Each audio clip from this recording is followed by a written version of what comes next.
Imagine waking one morning, and before the light fully reaches your eyes, you sense the quiet disarray around your home. Clothes draped over a chair, almost like forgotten versions of yourself. Dishes stacked as small monuments to yesterday's exhaustion. Dust gathering in corners, as if time itself decided to linger there with you. You tell yourself you'll handle it later, but later is a promise that rarely arrives. This isn't simple laziness. It's deeper. It's not neglect, it's an unconscious dialogue. What Carl Jung might describe as a conversation between your soul and the world you've shaped. Your home is not just a place to live. It is a living reflection of your psyche.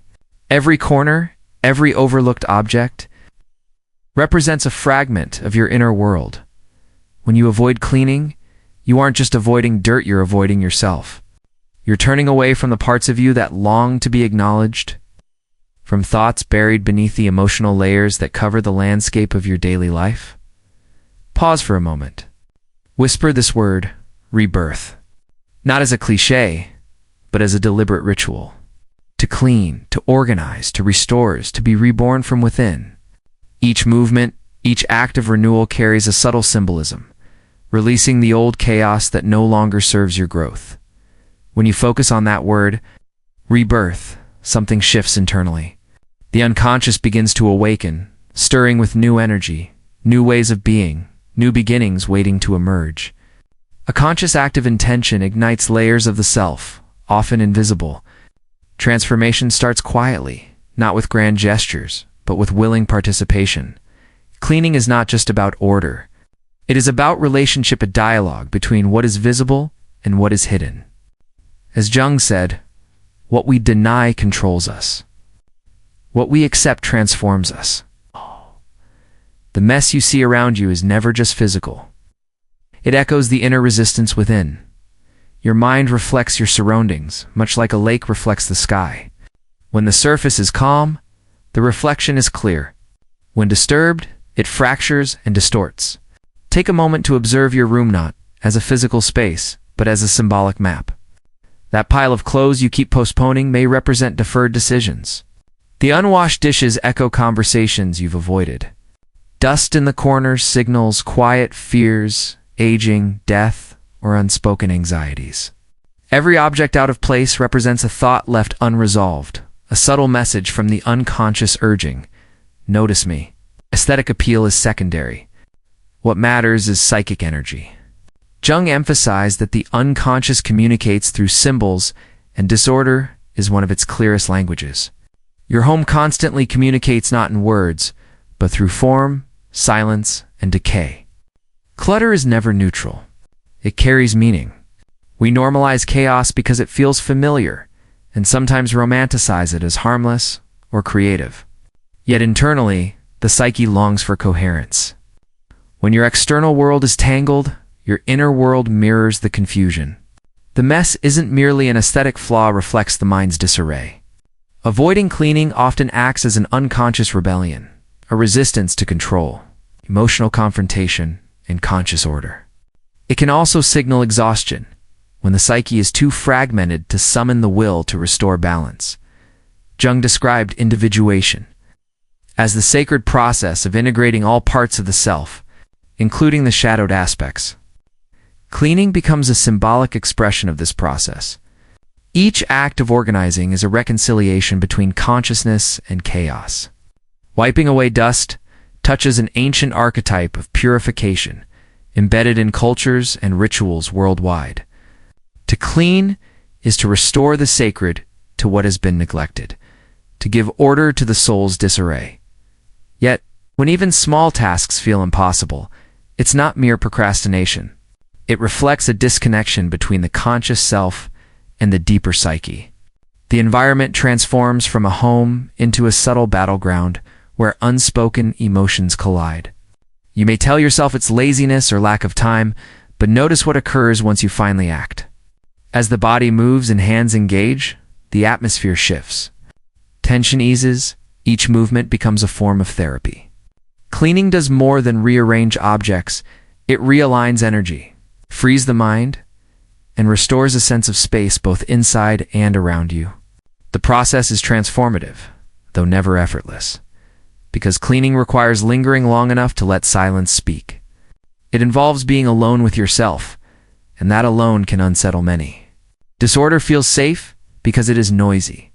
It shields you from introspection and acts as a refuge for those who fear the emptiness within. Yet it is in that emptiness, in the stillness, that true healing begins. Your home reflects your unconscious mind. When the outer space is chaotic, confusion dominates inside. When your surroundings are orderly, inner calm emerges. It's no coincidence that people often start organizing their spaces when they are ready for change. Everyday actions can serve as subtle symbols of renewal. Sometimes. Sweeping the floor is nothing more or less than a quiet prayer in motion. There is a peculiar darkness in avoiding cleaning. Disorder can become a ritual of suffering, a way of holding on to crises, unconsciously declaring, "I am not yet ready to move forward." Jung would describe this as ego resistance, a mental defense delaying transformation. Yet the paradox is clear. Beginning even tentatively initiates change. Cleaning alters the energy of a space. It shifts its frequency and, in turn, your emotional resonance.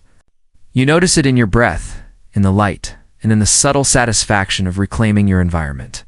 Cleaning is thus more than a household task. It is a psychological ritual, a dialogue between your hands and your hidden self. The real question is not why you avoid cleaning, but which part of yourself you fear discovering once.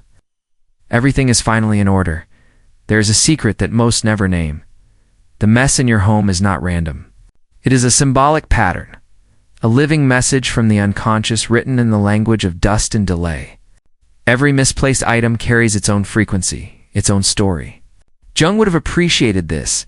He believed the psyche always communicates, even when speech is silent.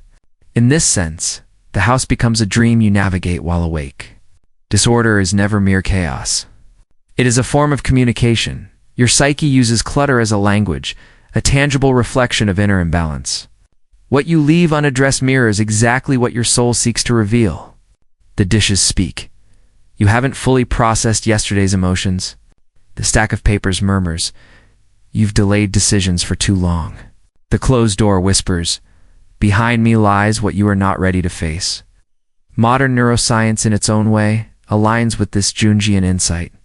When the brain detects disorder, the prefrontal cortex, the center of focus and planning, begins to overload. The limbic system interprets this overload as a threat. The unease you feel isn't caused solely by the messy room, but by a disruption of your inner sense of safety. External chaos mirrors internal chaos, yet we rationalize it. I'm just messy, or I work better this way. The psyche recognizes these as excuses. Living in disorder is living in denial, a strategy of the ego to avoid the deeper work of reconciliation. True order demands surrender. There is a strange comfort in the disorder we create. It is familiar and predictable, offering something to complain about or blame. When silence grows too large, Jung referred to this as shadow resistance, the tendency to remain entangled in the suffering. You wish to escape simply because it feels like home. Observe yourself. When you are sad, your room darkens. When anxious, objects scatter. When lost, everything feels heavy and slow. Your environment does more than reflect your state. It responds to it. Mind and matter are in dialogue. Connected through what Jung called synchronicity, the invisible threads, linking inner and outer events. You may believe cleaning is about control, but often, disorder itself is a form of control, a quiet rebellion, even against yourself. Deep down, you may associate order with authority or the rigid demands of a childhood that valued perfection. Mess becomes your silent protest, a small act of defiance. Yet, this rebellion can quickly turn into confinement when it becomes habitual. Look at how you accumulate things. Each unnecessary object is a frozen thought, a relic of an unprocessed emotion. You cling to the physical because you fear the emotional emptiness it conceals. The unopened drawer, the packed box, they are not storage spaces. They are psychic tombs. Jung observed that the soul clings to symbols when it struggles to confront reality. Decluttering, therefore, is an act of releasing a version of yourself that no longer exists. Water, an ancient symbol of the unconscious, appears every time you wash the sink, fill a bucket, or let a gentle stream flow. Water transforms and dissolves boundaries. Jung viewed it as the element of psychic renewal. Allowing water to run is participating in an archetypal ritual older than civilization, the washing away of psychic residue. Each drop carries fragments of your old self back into the flow of life. The sound of a broom on the floor, the rhythm of folding, the pauses between movements, all of this becomes a silent mantra. Cleaning turns into meditation in motion, where body, mind, and breath synchronize into presence. You leave behind the past and the future, returning to the present, the narrow bridge where consciousness and the soul converge. A cluttered space traps time, anchoring you to yesterday's emotional weight. Jung often wrote that people who cannot let go of objects are not simply materialistic. They are haunted by the version of themselves present when they first acquired those things. Every object carries psychic weight. Lifting it lifts your history. Releasing it frees the energy tied to it. Even light behaves differently in a clean space. Notice how clarity multiplies, how the air feels fresher. This is not an illusion, it is your nervous system responding to order. A tidy environment signals safety, and safety allows the psyche to expand. Ancient temples understood this, designing spaces to mirror inner clarity. Purifying the outer world invoked the sacred within, yet the deepest resistance to cleaning does not come from the body, but from self-worth. What goes uncleaned often reflects a secret belief that you are undeserving. Jung described this as the saboteur archetype, the inner force that undermines what would make us whole. We neglect our homes not out of laziness, but because somewhere within, we have concluded we do not deserve peace, but a remarkable transformation occurs the moment you intentionally move even a single object. The psyche notices. The soul rises. The act communicates. I choose life again. Suddenly, what once felt impossible becomes movement. In this way, cleaning is no longer a chore, it is a profound gesture of renewal. It is an act of dignity, a subtle rebellion against the part of you that whispers you are insignificant. Cleaning with awareness is not about tidying a room. It is about realigning your universe. Imagine this. A woman named Alina stands in the center of her apartment, sunlight filtering through half-closed curtains.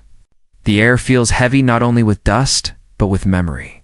For months, she has promised herself she will clean, yet every morning she repeats the same quiet postponement.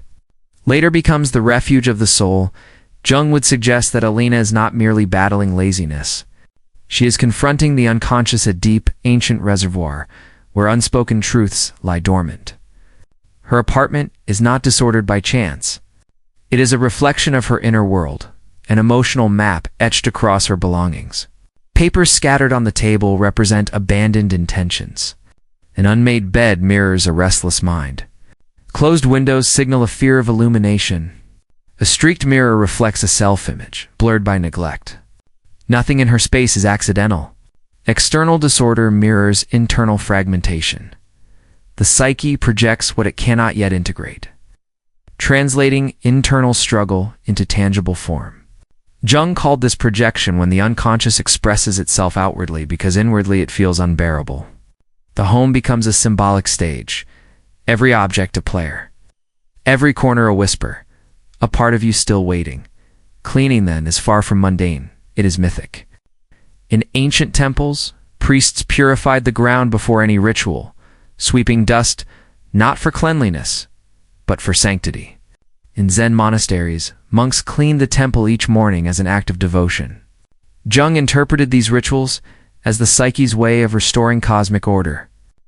To clean is to bridge chaos and creation. Modern neuroscience notes that repetitive movements soothe the amygdala, the brain's center of fear. The rhythm of scrubbing or folding can feel meditative not because of the cleanliness itself, but because of the symbolic rhythm of movement, the transformation of stagnation into intentionality. When you pick up a cloth, the unconscious registers it. It signals, I am ready to confront myself again. The body aligns with the soul. Breathing steadies, thoughts loosen, and hands once heavy discover their own intelligence. The psyche flows through you, transforming cleaning from a chore into a living expression of healing. Jung might have described this as active imagination in motion, a dialogue between the conscious and the unconscious expressed through physical action. Each act of tidying becomes a conversation. Each wiped surface, a response. There is something alchemical in this process. The ancient alchemists Jung studied believed that transforming matter mirrored the transformation of the self. They sought gold, but discovered the soul. The soot in their furnaces reflected their inner darkness. Similarly, the dust you clear is not mere dirt. It is psychic residue, the remnants of forgotten experiences. By removing it mindfully, you enact a form of alchemy. You turn matter into meaning. Notice the effect as you continue. The air feels lighter. The room begins to breathe. The mirror clears. And in that moment, your reflection is not flawless, but genuine. Jung emphasized that enlightenment comes not from imagining light, but by bringing darkness into awareness. Cleaning becomes this gentle confrontation with what has been neglected. At times, Zelina cleans, tears fall not from sorrow, but from release. Her emotions, once stagnant, flow again like water, the enduring symbol of the unconscious. She doesn't control it. She moves with its rhythm. Gradually, something shifts. The silence changes. It is no longer heavy, but vibrant. The air resonates with renewal. The floor she tends becomes a threshold. Every sweep of the broom is a kind of prayer. Cleaning, at its essence, is not about achieving perfection. It is a dialogue between what has been and what may come, between the self that resists and the self that is emerging. Jung believed symbols are bridges. Cleaning with awareness allows you to cross that bridge from unconsciousness to consciousness. You transform emotion into motion, chaos into order, shadow into insight. Here lies the paradox of transformation. You do not clean to feel better. You feel better, and so you clean. Change originates within. The energy of renewal precedes the act. The environment responds because it is a reflection of you. As Alina completes her task, she opens the window. Light streams in, revealing dust floating like tiny galaxies. It's no longer something to discard, but a reminder of life in motion. Even dust illuminated by sunlight holds beauty. Jung might have called this integration, when shadow and light coexist, when what was once rejected becomes part of the whole. Cleansing, then, isn't about reaching an endpoint. It's about remembering that everything you touch reflects back on you. Every act of care realigns the psyche. Each breath in a clean space is a returning to wholeness, to presence, to the dialogue between matter and soul.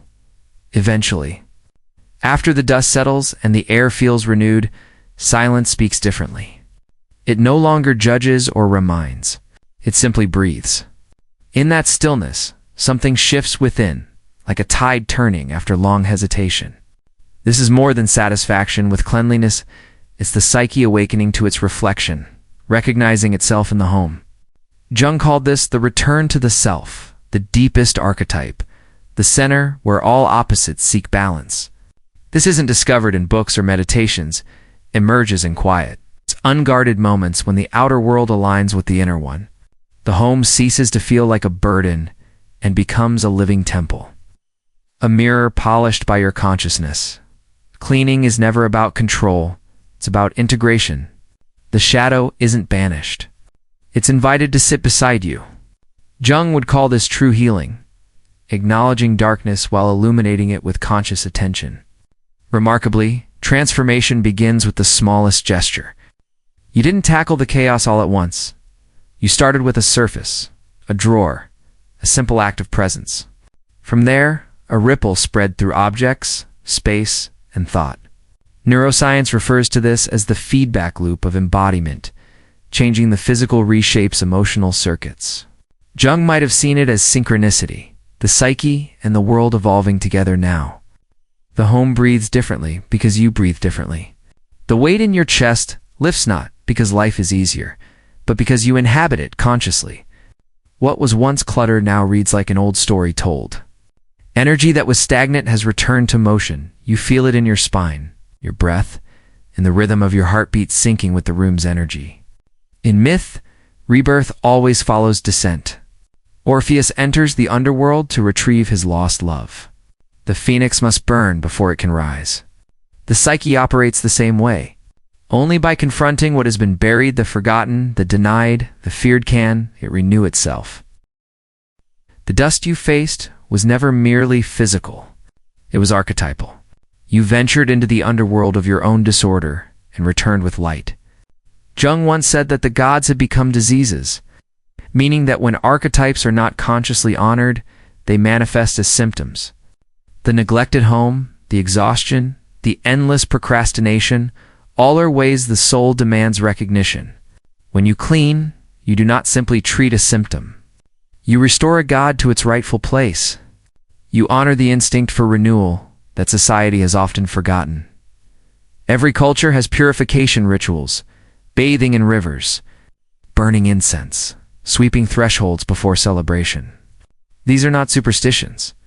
They are psychological technologies, external acts reflecting the inner process of transformation. When you sweep the floor, you repeat an ancient pattern, humanity's attempt to convert chaos into order. Yet the most sacred aspect of cleaning is not the result, but the awareness it cultivates. Your environment is never neutral. It mirrors your psyche, carrying symbolic meaning. The bedroom represents intimacy. The kitchen, your capacity to transform. The bathroom, purification. The hallway, recurring thoughts. The window, your relationship with light. When these spaces align, the psyche feels whole. Resistance, that inner voice whispering "not today," should not be labeled failure. It belongs to a part of you still wary of clarity, a complex, an autonomous fragment clinging to its old story. Meet it with compassion and ask gently, "What are you protecting me from?" Resistance is never the enemy. It guards the threshold of transformation. As awareness deepens, you realize the true goal was never a perfect house. It was to reconnect consciousness and soul, to bridge the tangible order and the invisible mystery. You begin to move differently through your space, lower, more deliberate, placing objects with care and reverence. The home transforms into an ecosystem of meaning. Every corner hums with life. Small imperfections, a scratch, a dent become marks of presence. Proof of life's passage. Silence returns, now welcoming. It is the silence of alignment, not avoidance, like the calm after a storm. When Jung spoke of individuation, described this moment, the quiet recognition that you are not a collection of parts, but a living process unfolding over time.